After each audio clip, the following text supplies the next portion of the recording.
Hello, Yizhao Martins, licensed marriage and family therapist, couples therapist. I'm speaking to you from the magical Marseille today.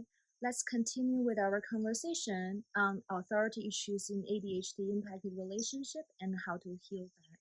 So last time we talked about interpersonal system where we identify thoughts and our feelings and sensations in our body. Today I want to bring out to interpersonal. So we'll be talking a little bit about boundaries. So for me, there are four kind of boundaries. First one is our physical boundary.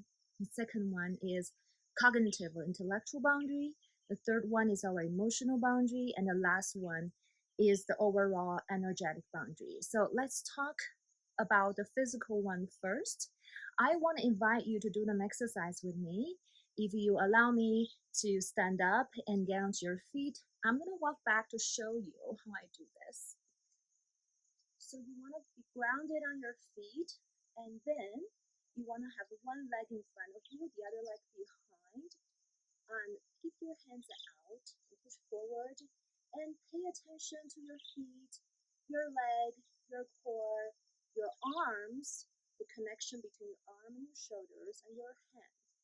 And notice when you're pushing forward, what's happening inside of you and around your eyes, around your face, facial muscle, and your neck, your heart.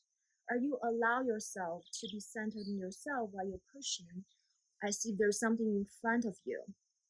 So when our physical boundary is violated, that's our first instinct, is to put our hands out and say, stay away, step back. This is my space, right? So I want to invite you to explore that on your own time. The second boundary is intellectual boundary, I call it. Is when someone is expressing their opinions and their views, what's going on inside of your internally for your thoughts. Are you okay with other people talking about their thoughts and feelings? What are you telling yourself when that's different from what you believe in? Some people, it's hard for them to keep that intellectual boundary as if people are different from them, expressing different opinions.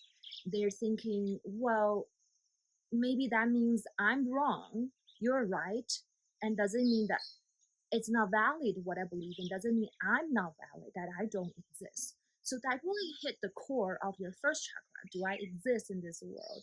Am I okay? So that's another area to explore is your intellectual boundary. Another way of saying that is other differentiation. Can you tolerate other people that are different from you and hold different opinions from you, have different worldviews or different experience from you? Does it mean that both of you can have that experience at the same time without negating the other person? So the third one, I call it emotional boundary.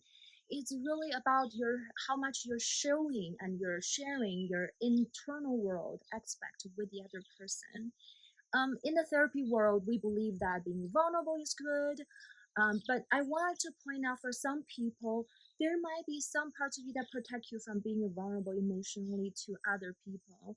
There might be a part thinking, well, if I share that part of me, the vulnerable feeling with other people, am I burdening the other person? Or am I being too much? Or what if I get misunderstood or misconstrued? What if, and they also might fear that what if that I'm showing the vulnerability to them, they can use it against me, which can happen, right? In court, if you share that vulnerability with people, they can use it against you in court, or in relationships, sometimes partner can use it against you by saying hurtful things. But are you going to keep yourself so protected that you don't show anything vulnerable parts to other people just to prevent that to happen and missing out on the opportunity to connect with someone deeply? So that's something to think about.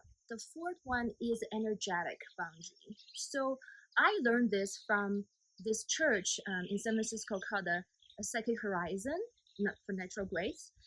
So this technique is to drop your grounding core to the center of the earth and to collect your auras around you. Imagine that's an egg around you. You can bring that energy in or out. When you feel more threatened, you bring that closer to you to protect you and snug. When you feel you're in nature, for example, or around people you feel comfortable, safe, like here, you can extend it and make it more permeable and allow good energy to come inside of your system as well. So that's being said, you don't have to have a rigid energetic boundary, tight like a glass. It can be permeable. You can make it thicker. You can make it thinner. You can make it further apart. You can bring it closer and tuck it in to adjust to your needs. And I notice when I'm at a school with the students, they're physically very close to me, dancing, sitting. First, I was feeling a little bit unease because it's not something I'm used to. But when I notice I'm keeping my energetic boundary intact, even they're physically in my space, I feel safe and comfortable. So let's continue our conversation next week because I'm going to the Maasai village.